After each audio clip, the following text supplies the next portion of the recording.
Pourquoi la Russie a-t-elle frappé Yuzhmash, ce complexe industriel à Dnipro, avec une arme stratégique d'une portée intercontinentale? Pourquoi mobiliser une puissance de feu comparable à celle employée contre des centres de commandement nucléaires pour détruire ce qui n'apparaît officiellement que comme un atelier industriel d'un autre temps? Et surtout, pourquoi presque personne ne cherche-t-il à comprendre la véritable raison de ce choix, préférant s'arrêter à l'effet spectaculaire et aux réactions immédiates? C'est précisément cette absence de questionnement qui doit nous alerter. L'histoire récente de Yuzhmash, la nature de la frappe, le silence pesant des médias et des responsables politiques forment un ensemble d'indices qui, mis bout à bout, dessinent une réalité bien différente de la version officielle. Pour la comprendre, il faut remonter le fil du temps, analyser les évolutions du site, examiner les implications industrielles, militaires et géopolitiques, et surtout, oser comparer cette situation à d'autres moments clés de l'histoire moderne. En novembre dernier, la Russie a donc frappé le site de Yuzhmash à Dnipro, à l'aide d'une fusée stratégique Oreshnik. Cette arme n'est pas un simple missile de champ de bataille. Il s'agit d'un engin capable de parcourir plusieurs milliers de kilomètres, de transporter une charge destructrice équivalente à plusieurs tonnes de TNT et d'atteindre sa cible avec une précision chirurgicale, même en traversant des systèmes de défense aérienne sophistiqués. Dans les heures qui ont suivi, les médias occidentaux ont rapidement dénoncé une escalade majeure. Les unes de journaux et les reportages télévisés ont multiplié les superlatifs. Attaques sans précédent, démonstrations de force, menaces pour la stabilité mondiale. Les éditorialistes ont appelé à une riposte urgente de la part de l'Organisation du Traité de l'Atlantique Nord, certains allant jusqu'à demander un élargissement de l'assistance militaire à l'Ukraine, voire le déploiement de troupes à proximité du front. Pourtant, au milieu de cette agitation, une question fondamentale est restée soigneusement esquivée. Pourquoi choisir précisément cette cible? Pourquoi mobiliser une arme stratégique contre ce qui est présenté partout comme un ancien complexe industriel, à moitié désaffecté, produisant des équipements civils? Officiellement, Yuzhmash n'est plus que le fantôme de sa gloire soviétique. Selon les sources publiques, l'usine ne produirait désormais que des pièces agricoles, des équipements de construction ou des structures métalliques destinées à l'exportation ou au marché local. Rien de sensible, rien de stratégique, jurent les responsables ukrainiens. Cette version est aussitôt relayée par la presse occidentale, qui ne s'attarde jamais sur ce point, ni ne pose de questions précises sur les activités réelles du site. Pourtant, un silence assourdissant entoure la réalité des opérations menées à Yuzhmash. Aucune enquête indépendante, aucun reportage d'investigation digne de ce nom, aucune fuite organisée par des lanceurs d'alerte. Comme si la question était taboue, ou qu'il fallait à tout prix éviter d'ouvrir un débat susceptible de révéler des vérités gênantes. Ce n'est pas la première fois dans l'histoire contemporaine qu'un site industriel, apparemment anodin, attire l'attention d'une grande puissance et fait l'objet d'un traitement de faveur militaire. On se souvient par exemple des frappes israéliennes sur le réacteur nucléaire d'Ozirak, en Irak, au début des années 80, alors que Bagdad affirmait que le site était destiné à la recherche civile. À l'époque aussi, le débat médiatique avait soigneusement évité d'interroger la nature réelle des activités menées sur place, préférant dénoncer la méthode employée ou dramatiser les conséquences diplomatiques. De la même manière, au cœur de la guerre froide, des complexes industriels à Novosibirsk, Los Alamos ou Hanford ont été officiellement présentés comme des laboratoires de recherche ou des usines de production chimique, alors qu'ils étaient en réalité au cœur des programmes nucléaires militaires et de la course aux armements. L'histoire regorge ainsi de lieux où la dissimulation et le secret sont devenus des outils stratégiques pour éviter un débat gênant ou pour préserver l'avantage technologique d'un camp sur l'autre. Alors pourquoi Yuzhmash? Pourquoi mobiliser une arme d'une telle portée contre une cible décrite partout comme anodine et presque désaffectée? Ce contraste entre la force déployée et l'image publique du site devrait, en temps normal, éveiller les soupçons. Mais au lieu de cela, l'attention se focalise sur les conséquences visibles de la frappe. Images de destructions impressionnantes, témoignages de riverains décrivant l'onde de choc, réactions outrées de responsables politiques. On dramatise la méthode, tout en évitant soigneusement d'interroger la véritable raison d'être de l'attaque. Ce silence rappelle également la façon dont, lors de la crise des missiles de Cuba, en 1962, la presse occidentale avait massivement relayé les craintes d'une escalade nucléaire, sans s'interroger sur la présence de missiles américains en Turquie, qui avait pourtant été l'un des facteurs déclencheurs du bras de fer entre Moscou et Washington. Le récit dominant s'arrête souvent aux effets visibles, occultant les causes profondes ou les mécanismes invisibles qui sous-tendent les décisions stratégiques.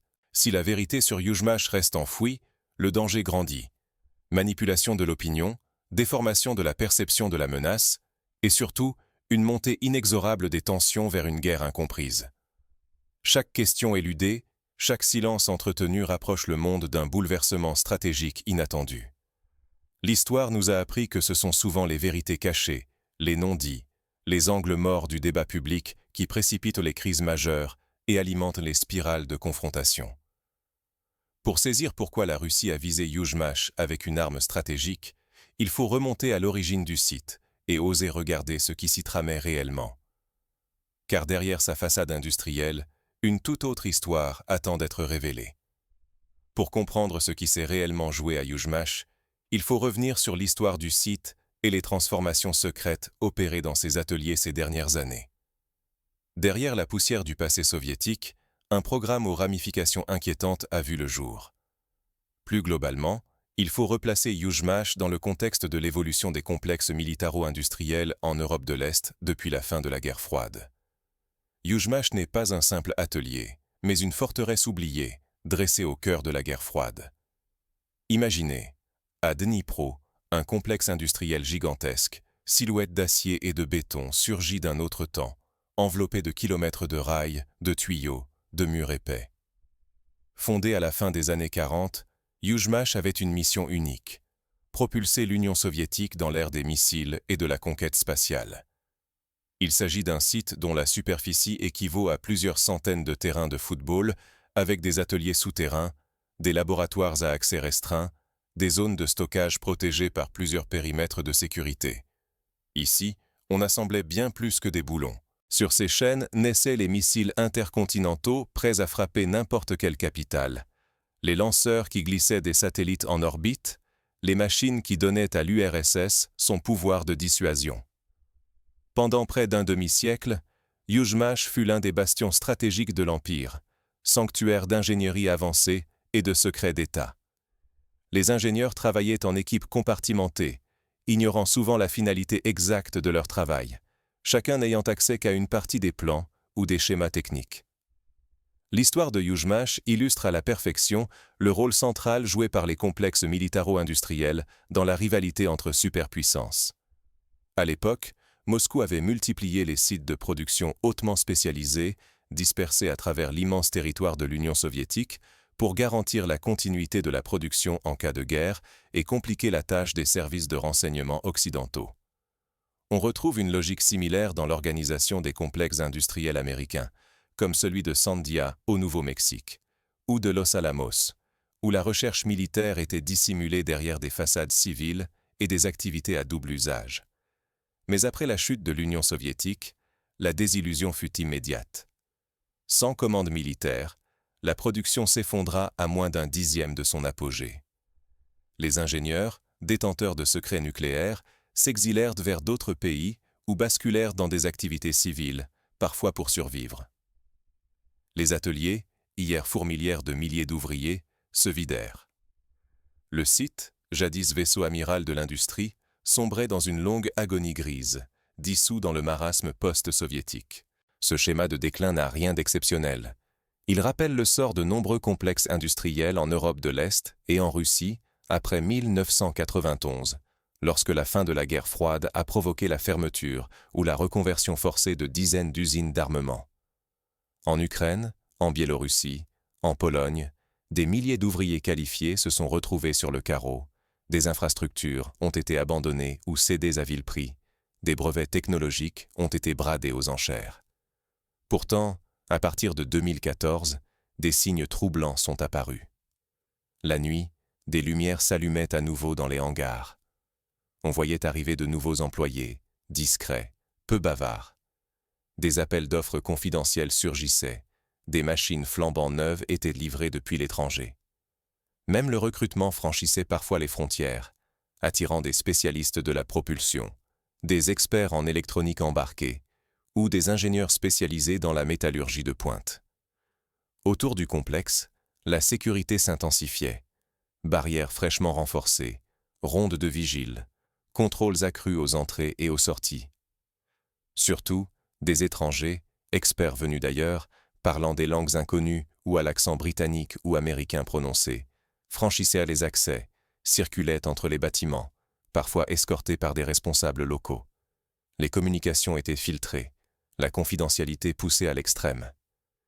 Yuzhmash semblait renaître, mais sous un voile de secret plus épais encore que durant la guerre froide. On retrouve ici un schéma classique des programmes à double usage où la frontière entre applications civiles et militaires devient floue. De nombreux sites clés du programme nucléaire iranien, par exemple, ont été officiellement présentés comme des usines de production d'énergie ou de composants médicaux, alors que des activités de recherche militaire s'y poursuivaient en parallèle. Plus près de nous, la base de Pine Gap en Australie, officiellement centre d'écoute civile, est en réalité un pivot du renseignement électronique américain. Ignorer le destin de ce géant assoupi, c'est passer à côté de la mutation en cours. Comprendre le réveil de Yuzhmash, c'est saisir comment une usine oubliée peut redevenir le cœur brûlant d'un programme militaire ultramoderne, pivot d'un conflit qui bouleverse l'équilibre régional. C'est aussi saisir comment, sous couvert de modernisation industrielle, un pays peut réactiver des capacités de frappe stratégiques en s'appuyant sur le savoir-faire accumulé pendant la guerre froide. Mais alors, pourquoi ce retour en force? Et surtout, qu'est-ce qui impose aujourd'hui un tel mur de silence autour de Yuzhmash? Pour le comprendre, il faut regarder au-delà des apparences et examiner ce que la frappe sur Yuzhmash révèle vraiment. Car derrière les ruines visibles se cache une réalité industrielle et stratégique soigneusement dissimulée. L'usine fantôme de Dnipro renaît sous une autre forme. Elle fabrique désormais des missiles de croisière longue portée, en secret, sous le regard distrait du monde.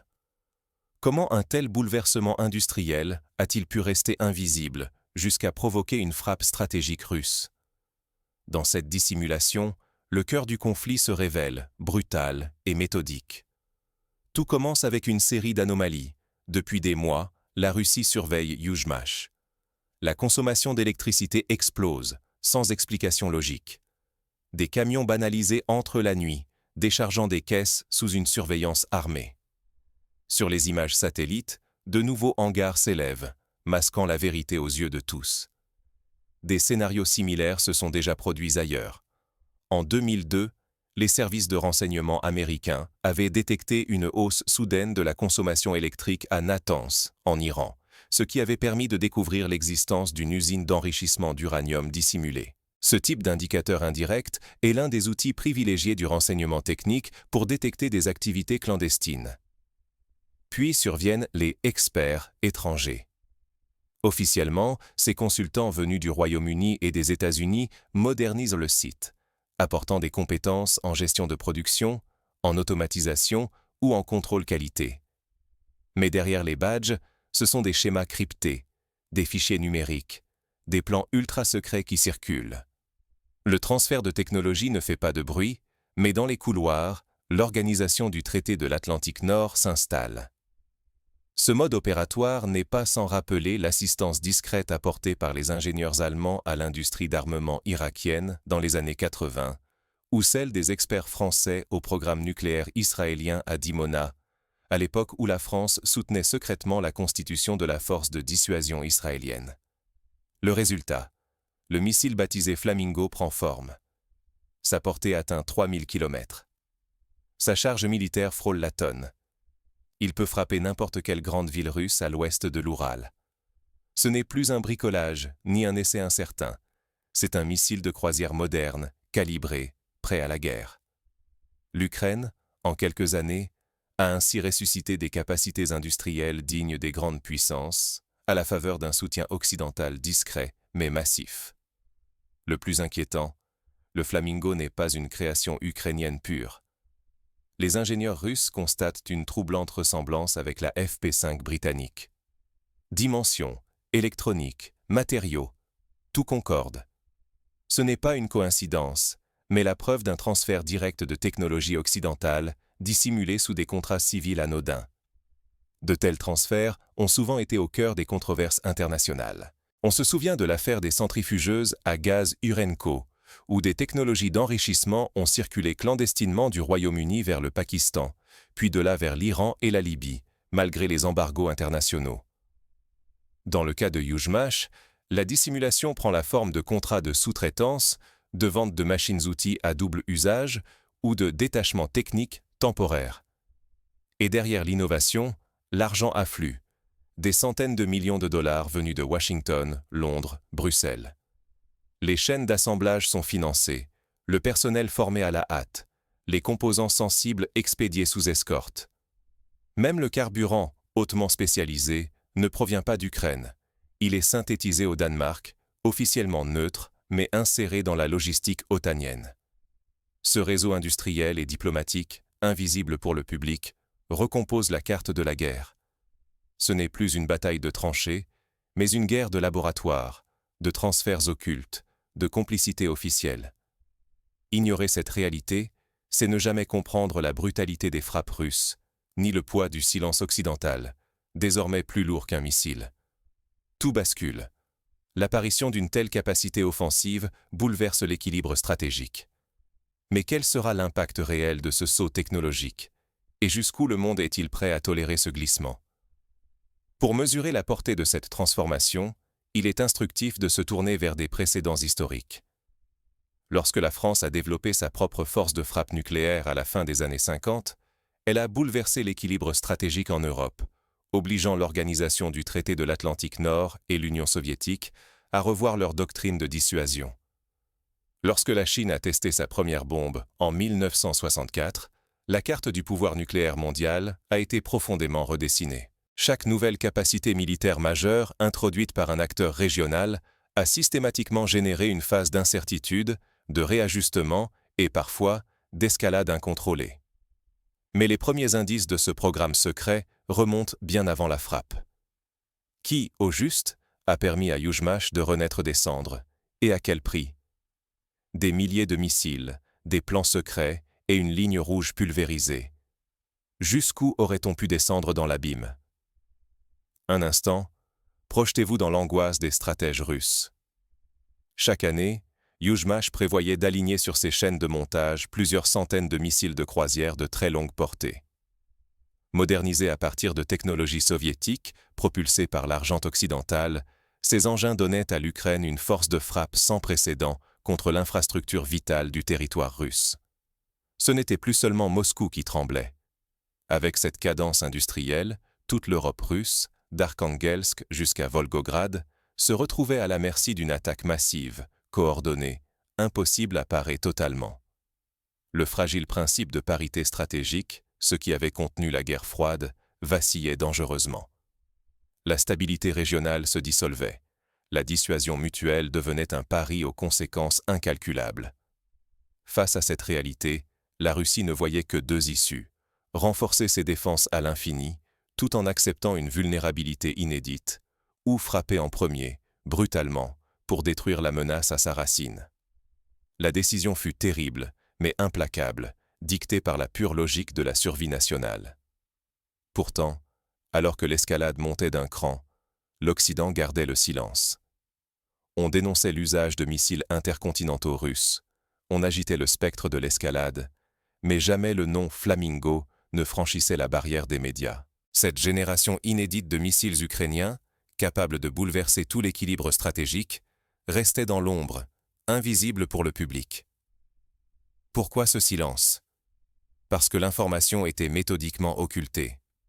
Alors que l'opinion occidentale était mobilisée contre l'agression russe, révéler que l'Ukraine, grâce à l'organisation du traité de l'Atlantique Nord, avait acquis la capacité de menacer des millions de civils russes aurait sapé la version officielle.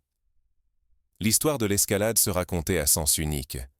Les risques d'une rupture radicale de la stabilité militaire étaient relégués au second plan, sacrifiés sur l'autel du récit dominant.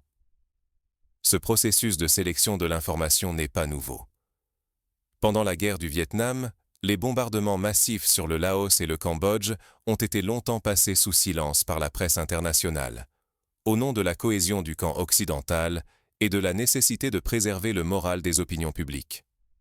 De la même manière, lors de la guerre d'Irak, certains programmes d'armement secrets irakiens n'ont été révélés qu'après la chute de Bagdad, trop tard pour infléchir le cours des événements. Le véritable enjeu, c'était la manipulation de l'opinion, la mise en danger calculée des populations, et l'aveuglement volontaire devant les conséquences d'une course technologique où chaque silence médiatique ouvrait la voie à l'irréversible. Mais si la guerre se joue aussi dans les récits, qui démêlera le vrai du faux? Et comment discerner ce qu'on tait de ce qui devrait résonner comme une alarme pour chacun d'entre nous? Au cœur de cette opacité, la frappe d'Oreshnik sur Yuzhmash n'est plus un simple épisode.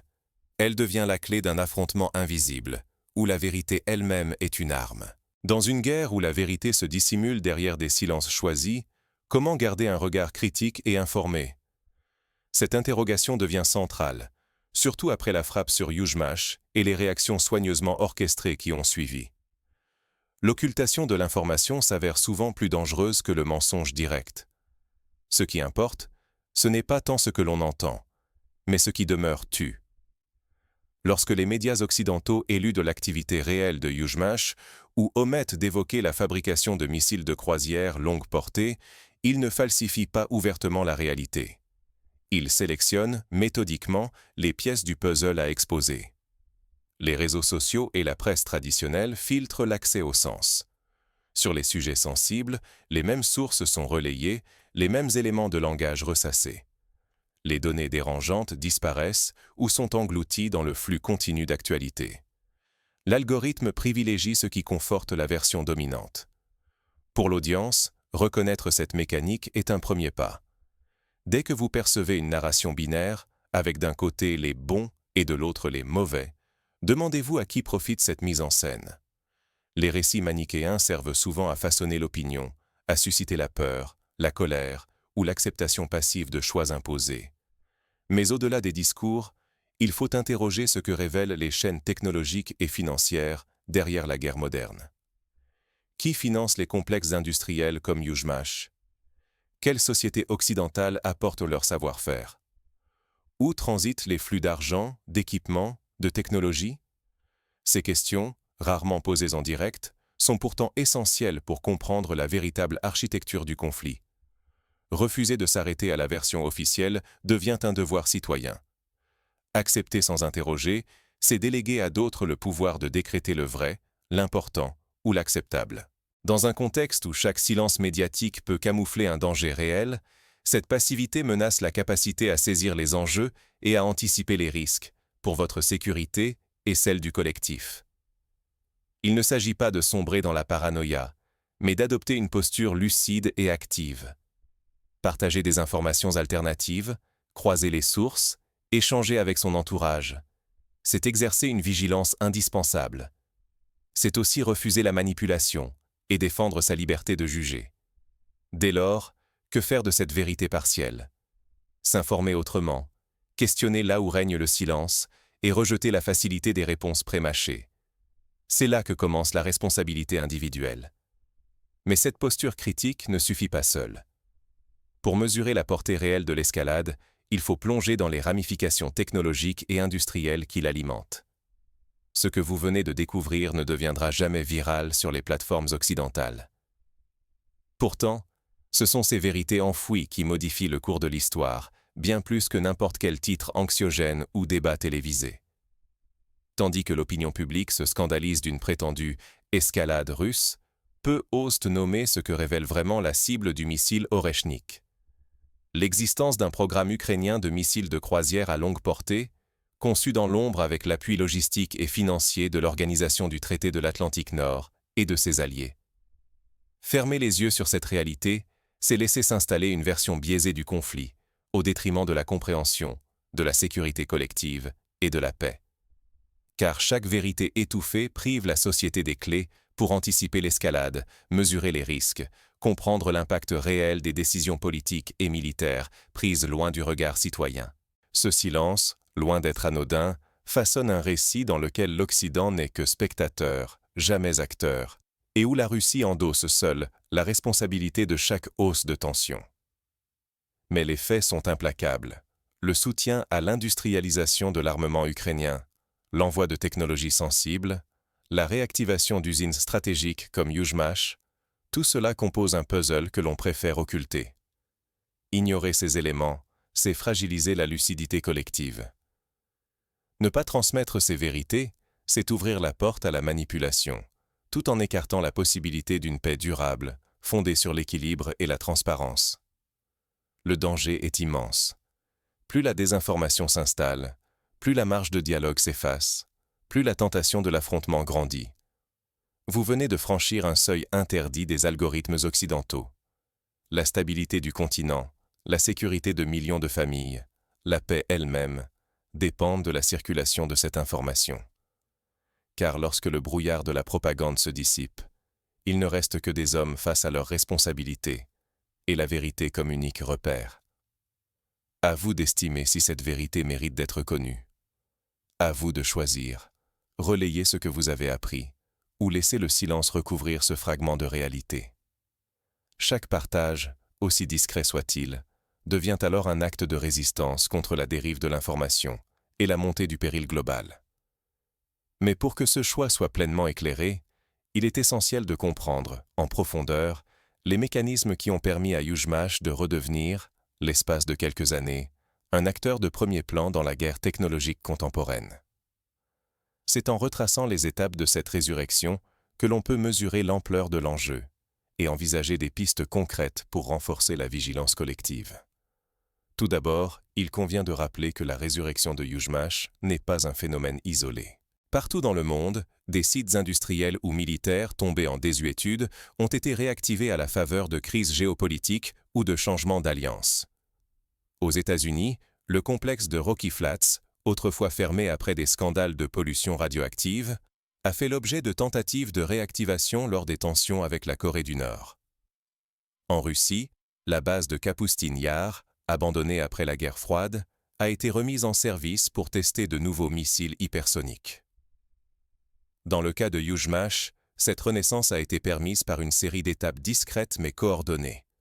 Premièrement, la modernisation des infrastructures a été financée par des prêts internationaux, officiellement destinés à la reconversion industrielle et à la diversification de la production.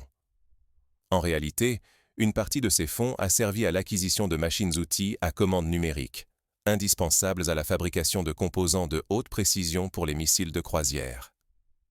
Deuxièmement, la formation du personnel a été assurée par des programmes d'échange avec des universités occidentales, permettant à de jeunes ingénieurs ukrainiens d'acquérir les compétences nécessaires en robotique, en cybernétique appliquée et en gestion de la chaîne d'approvisionnement militaire. Troisièmement, les flux de matières premières et de composants sensibles ont été organisés via un réseau de sociétés écrans, souvent domiciliés dans des paradis fiscaux, afin de masquer l'origine réelle des équipements et d'éviter les contrôles douaniers ou les restrictions à l'exportation. Ce mode opératoire rappelle les circuits utilisés par la Corée du Nord pour se procurer des matériaux stratégiques malgré les embargos internationaux.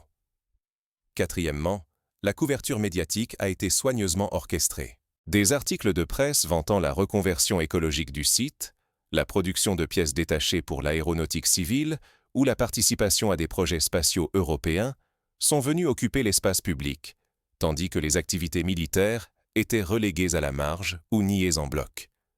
Cinquièmement, la protection du site a été renforcée par l'installation de systèmes de vidéosurveillance, la mise en place de zones interdites d'accès et le recours à des entreprises de sécurité privées employant d'anciens membres des forces spéciales occidentales ou israéliennes.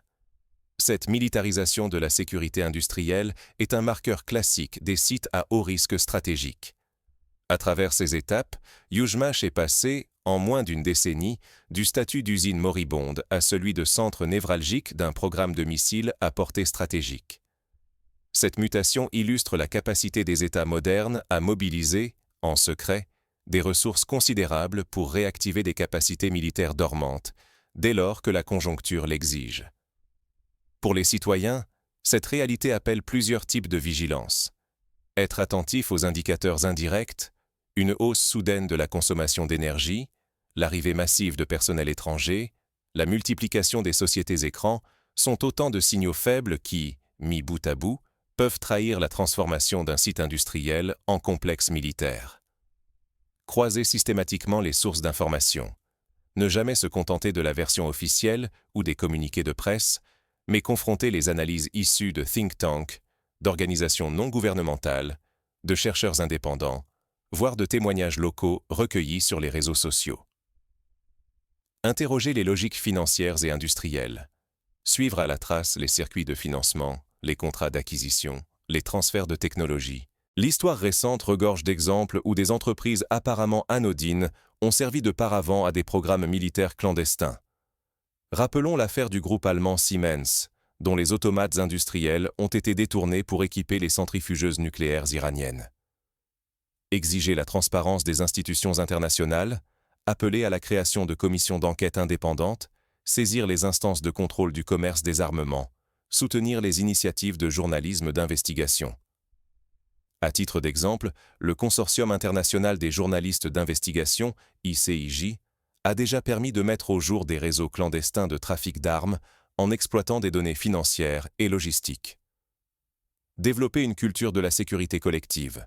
Comprendre que la stabilité stratégique ne repose pas seulement sur la dissuasion militaire, mais aussi sur la capacité des sociétés à détecter, dénoncer et neutraliser les dérives technologiques susceptibles de menacer la paix.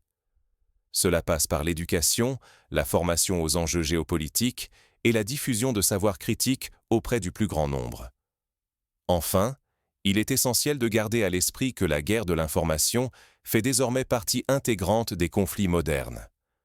Les acteurs étatiques et non étatiques investissent massivement dans la manipulation des perceptions, l'influence des récits, la fabrication du consentement.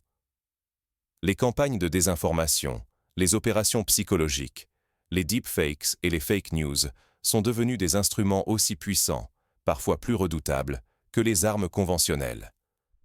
Dans ce contexte, la responsabilité de chacun est immense.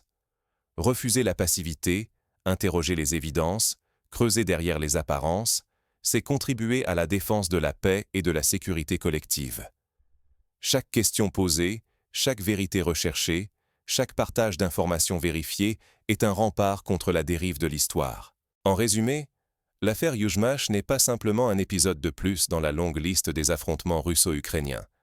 Elle est un révélateur, un cas d'école, un signal d'alarme. Elle montre comment, dans le silence des ateliers et la brume des récits officiels, se jouent les équilibres du monde de demain. À vous, désormais, de faire vivre ce savoir, de le transmettre, de l'enrichir. Car la vérité, lorsqu'elle circule, éclaire la route et repousse les ténèbres de l'ignorance. À chacun d'agir pour que le brouillard de la propagande ne recouvre jamais la lumière de l'intelligence collective. Voilà l'enjeu véritable. Et voilà pourquoi, au-delà de Yuzhmash, c'est l'avenir même de la paix et de la lucidité qui se joue, dans chaque question posée et dans chaque silence brisé.